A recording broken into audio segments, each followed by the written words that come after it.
आपल्या घरामध्ये फूट पाडली जाते, साहेबांना सोडणं ही माझ्या आयुष्यातली आतापर्यंतची सगळ्यात मोठी चूक आहे, त्यामुळे तुम्ही अशी चूक करू नका।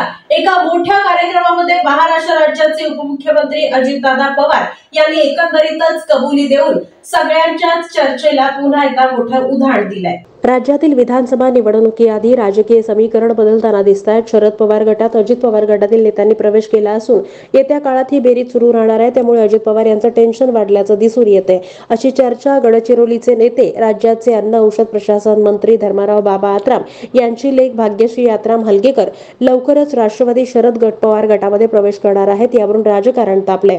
आगामी विधानसभा निवडणुकीत महायुती विरुद्ध महाविकास आघाडी असा थेट सामना रंगणार असून सर्व नेते मंडळी आपली ताकद दाखवण्यासाठी प्रयत्न करत आहेत। सर्व नेते मंडळींकडून राज्याचा दौरा सुरू आहे।